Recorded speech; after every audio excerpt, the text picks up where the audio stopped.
이번 강의에서는 제가 여러분들에게 우리나라 사람들이 원어민의 발음을 들을 때 제대로 잘 파악하지 못하는 영어 발음에서 숨어있는 1인치 발음과 리듬감에 대해서 알려드리도록 할게요.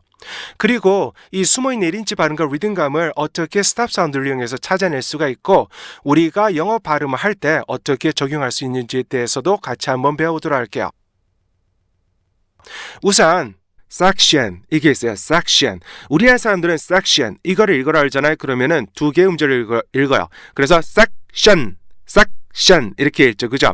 우리나라 말은 받침이 밑에 있어요. 그래서 section, section 이렇게 되는데 영어는 받침이 옆에 있어요. 그러니까 받침이라고 할 수도 없고요. 그냥 옆으로 나란히 동등하게 있는 발음이에요. 우리가 생각하는 받침이. 그래서 어떻게 돼요?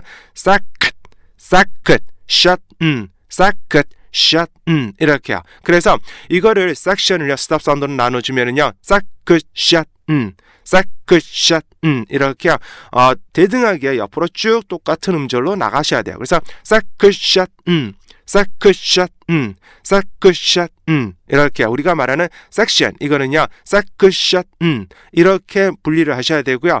이거를 천천히 읽게 되면은 section, section, section, section 이렇게 읽게 돼요. 그런데 이거를 좀 더 속도를 빨리 하잖아요. 그러면 cut 이 부분의 발음이 약화돼요.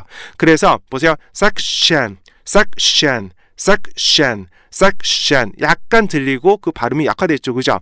그리고 이게 속도가 더 빨라지잖아요. 그러면은 그 부분이 좀 더 많이 약화되고요. 그 자리만 남아요. 이게 완전히 없어지는 거 아니에요. 잘 보세요. section, section, section 그 다음에 이거를 빨리 읽으면요. section, section, section, section 이렇게 읽죠. 그죠? 근데 우리나라 사람들은 어떻게 읽어요? section, section 뭔가 다르죠. 우리나라 사람들은요 다 거의 대부분 section, section 이렇게 읽고요. 원어민은 section, section, section 이렇게 읽는단 말이에요. 그죠? 이거를 좀 더 세분화하면 전체 세분화하면 section, section, section, section, section 총 4개 리듬이 들어가 있죠. 그죠? 이게 빨라지면요. section, section, section 이렇게 되는 거고요. 우리나라 사람들은 section 이렇게 발음하는 거예요. 그죠? 이런 정도의 차이가 있으니까 우리나라 사람들이 영어 발음을 하면은요. 영어 발음에서 리듬감이 자꾸만 없어지고 원어민처럼 발음이 안 되고 그 다음에 원어민과 같은 그런 풍부하고 리드미컬한 그 다음에 타이밍이 정확히 맞는 그런 영어 발음이 만들어질 수가 없는 거죠. 그래서 여러분들이 그냥 듣고만 따라 하잖아요. 그러면 절대 영어 발음 제대로 교정 안 돼요. 예, 여러분들이 section 여기서 절대 벗어나지 못해요.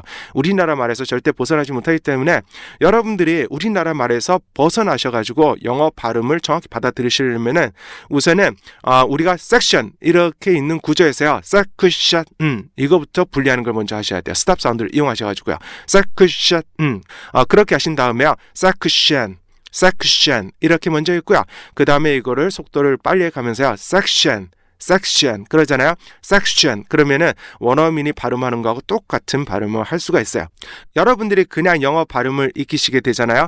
그러면은 우리나라 사람들은요 절대 우리나라 말을 하는 방식에서 벗어나지 못해요. 그래서 우리나라 사람들이 영어 발음하면은 뭔가 모르게 자꾸만 우리나라 말 하듯이 들리고요. 한국 사람이 영어 발음한 거 이렇게 다 느껴지잖아요. 그죠? 그거는 여러분들이 이런 구조에서 우리나라 말을 하는 좋은 법상의 구조에서 벗어나지 못하고요. 우리나라 말을 하는 상태에서 그 상태에서 그대로 영어 발음하기 때문에 그래요. 그래서 우리나라 사람들은요. 우리나라 말을 하는 그 발음상의 구조에서요. 영어 발음을 하는 구조로 여러분들이 들어가시려면은 이렇게 정확하게 스탑 사운드를 정확하게 이해를 하시고요. 그 다음에 스탑 사운드를 정확하게 연습하셔서 익숙하도록 만들어 놓으셔야 돼요. 그렇게 되면은 여러분들도요. 원어민과 똑같은 영어 발음을 할 수가 있고요. 여러분들의 연습 여하에 따라서 원어민보다 훨씬 더 좋은 영어 발음을 만들어낼 수도 있는 거예요. 원어민들이라고 다 영어 발음이 좋은 거 아니에요.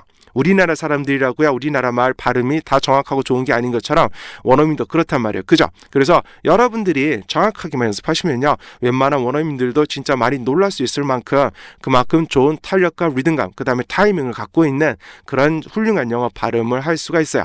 그래야지 여러분들의 영어 경쟁력이 그만큼 높아질 수 있고요. 무엇보다 더 발음이 좋아지면 가장 좋은 게 영어를 우리나라 말처럼 편안하게 할 수 있다는 거예요. 예, 한 음절에 할당된 리듬이 길게 되면은요, 영어보다 길게 되면은 자꾸만 영어 발음하는 게 힘들어져요. 첫 단어 발음하는 게 무거워지고요. 그래서 첫 단어 시작하는 게 엄청 힘들어져요.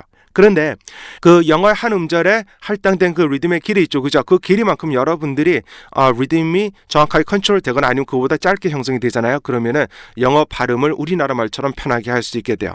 우선 그게 가장 큰 메리트가 있고요. 영어를 편하게 발음할 수 있다는 거. 그죠? 원어민처럼 편하게 발음할 수 있다는 거. 그게 가장 큰 스탑 사운드의 효과고요. 그 다음에 여러분들이 그렇게 발음할 수 있다면요. 여러분들의 영어 실력이 좋아지는 거는요. 시간 문제죠. 그죠? 여러분들이 열심히 하실수록 영어 실력은 기하급수적으로 좋아질 수 있을 거예요. 이게 제가 여러분들에게 알려드리고 싶은 스탑 사운드의 가장 큰 효과이기도 하고요. 제가 알려드리는 스탑 사운드 열심히 익히시고 그 다음에 익숙하게 하셔가지고 좋은 영어 발음이 될 수 있기를 바라요.